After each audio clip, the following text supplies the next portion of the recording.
मेरा नाम ज्योति है। आज मैं आपको अपनी कहानी सुनाने वाली हूँ। आज ही मेरी शादी अमर से हुई है।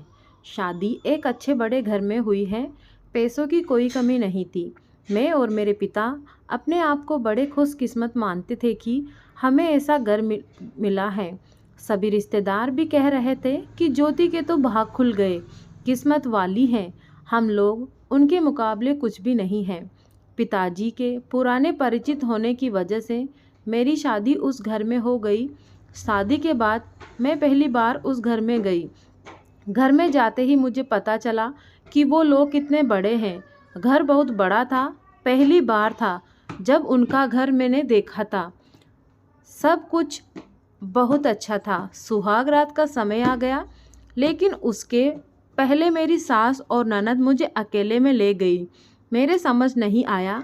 मुझे लगा कुछ बात करनी होगी।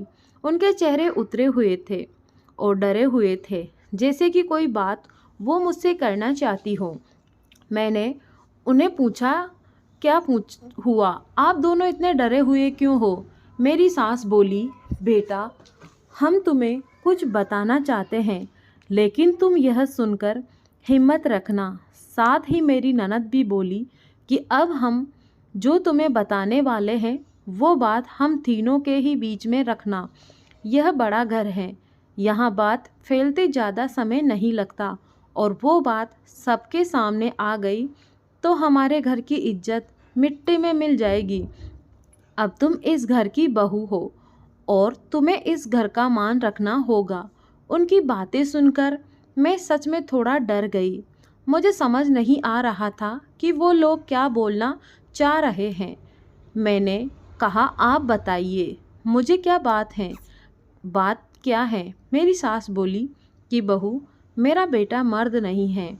उनकी यह बात सुनकर मेरे होश उड़ गए। उन्होंने कहा कि मैं जानती हूँ कि तुम सोच रही होंगी फिर हमने तुम्हें क्यों फंसाया, लेकिन हमारी भी मजबूरी है।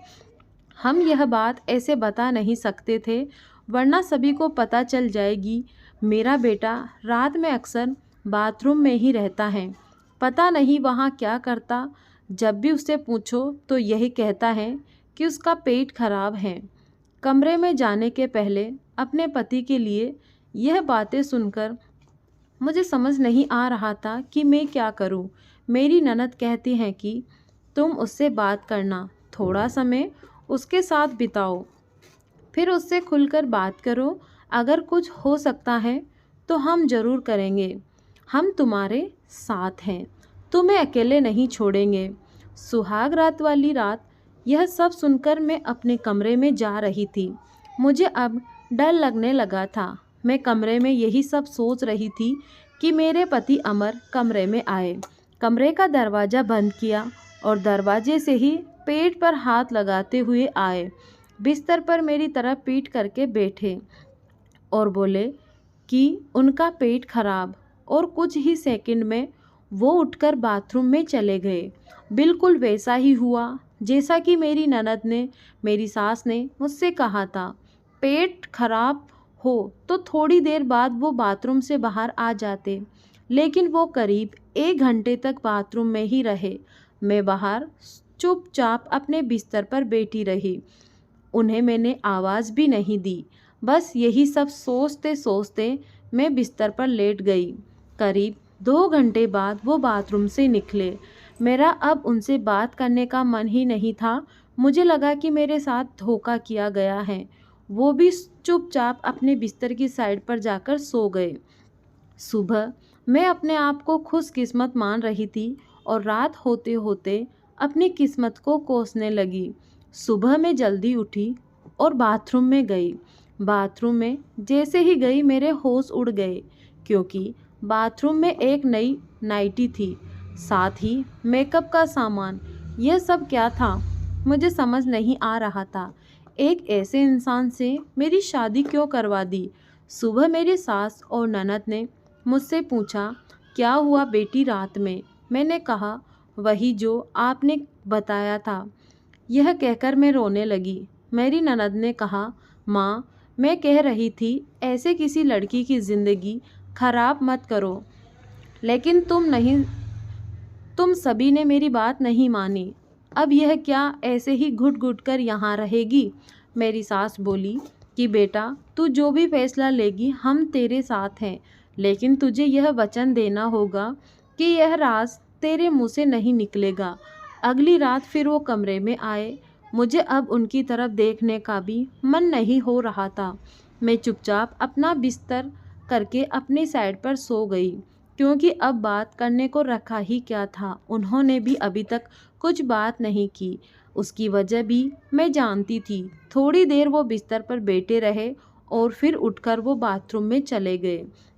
मैं समझ गई थी कि वो क्या करने गए हैं। थोड़ी देर बाद बाथरूम से चीज़ें गिरने की आवाज़ आने लगी। कुछ टूटने की थोड़ी देर बाद आवाज़ रुकी और इस बार वो जल्दी ही बाथरूम से बाहर आ गए, आकर बिस्तर पर सो गए।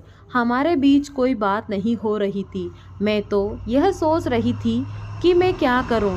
यही सब सोचते सोचते नींद आ गई। सुबह जल्दी उठी और फिर मैं बाथरूम में गई, लेकिन इस बार बाथरूम में जब गई तो सब कुछ बिखरा हुआ था। नई नाइटी को फाड़ दिया था, मेकअप का सामान बिखरा हुआ था। बाथरूम में कचरे में एक कागज़ भी था जिस पर लिखा था, टू माई ब्यूटीफुल वाइफ। मेरे मन में अब शक आया कि यह सामान और कपड़े कहीं मेरे लिए तो इन्होंने नहीं रखे। लेकिन फिर मैंने सोचा कि मेरी सास और ननद मुझसे झूठ क्यों बोलेगी। अभी मैंने उनसे कुछ बात नहीं की। सुबह मेरी सास और ननद फिर मुझसे सहानुभूति जता रही थी। मुझे उनकी बातों से लगा कि वो चाहती हैं कि मैं अमर को छोड़कर इस घर से चली जाऊं। मुझे अब मेरी सास और ननद पर शक हुआ। मैंने घर की पुरानी नौकरानी से बात की। मैंने बातों बातों में उससे पूछा कि अमर कैसे हैं। वो बोली कि वो तो बहुत सीधे हैं। उनकी माँ और बहन तो चाहती थी कि उनकी शादी उनके बहन के पति के रिश्तेदार से हो। बहन और माँ तो बहुत कोशिश की, लेकिन उनके पिता नहीं माने और उनके दोस्त के परिचित यानी आपसे शादी करवा दी। वो दोनों तो आपकी शादी के खिलाफ थे। कई दिनों तक घर में विवाद भी होता रहा, लेकिन तुम्हारे पति अमर ने कहा कि पापा जो बोले वही करते हैं। मुझे अब पता चल गया था कि मेरी सास और ननद मुझे क्यों भगाना चाहते थे। इसीलिए उन्होंने मुझसे झूठ कहा था। उन्होंने शायद अमर को कुछ कहा होगा। रात अब मैं अमर से बात करने का इंतज़ार कर रही थी। वो कमरे में आए तो उनका मुंह तो उतरा हुआ था। यह पहली बार था जब मैं उनसे बात करने वाली थी। उनके आते ही मैंने कहा, आप मुझसे कुछ बात करना चाहते हैं? वो बोले, अब बात करने को रखा क्या है। पापा का विश्वास था कि वो घर अच्छा है, इसीलिए मैंने माँ और बहन की बात ना सुनकर तुमसे शादी की और तुमने सच छिपाया। मैंने बोला, क्या सच? सच कि तुम मुझसे शादी नहीं करना चाहती थी। तुम्हारी ज़िंदगी में अभी भी कोई है और यह बात तुमने ही तो माँ को बताई थी। घर की इज्जत और पापा के कारण मैं चुप हूँ, कुछ कदम नहीं उठा रहा। और मैंने भी देख लिया, सुहाग रात ज़िंदगी में बहुत स्पेशल होती है, लेकिन मेरे बाथरूम में 2 घंटे रहने पर भी तुम्हें फ़र्क नहीं पड़ा। माँ ने सही कहा था कि तुम आवाज़ भी नहीं दोगी, बात भी नहीं करोगी। मैंने बोला, बाथरूम में रुकने को उन्होंने कहा था और वो कपड़े और वो मेकअप वो मेरी बहन ने रखा था। कहा था पहली रात का गिफ्ट है तुम्हारे लिए, बाथरूम में रखा था। मैं उठकर उनके पास गई और उन्हें कहा, आपको पता है उन्होंने मुझे क्या कहा? फिर मैंने उन्हें सारी बात समझाई। कहा कि वो चाहते थे हम दोनों में गलतफहमी हो और हम अलग हो जाए, ताकि वो जो चाहते हैं वो पूरा हो जाए। उन्हें गुस्सा आया, लेकिन मैंने कहा नहीं, अब हम इस बात को यहीं ख़त्म करेंगे और किसी को कुछ नहीं कहेंगे। उस रात मेरी सारी परेशानी और गलतफहमी दूर हो गई थी। मेरी सही मायने में सुहाग रात। अगली सुबह मेरी सास और ननद ने मुझसे पूछा कि मेरा क्या फ़ैसला है, मैं क्या करने वाली हूँ। मैंने कहा कि आप दोनों को माफ़ करके एक नई शुरुआत करना चाहती हूँ।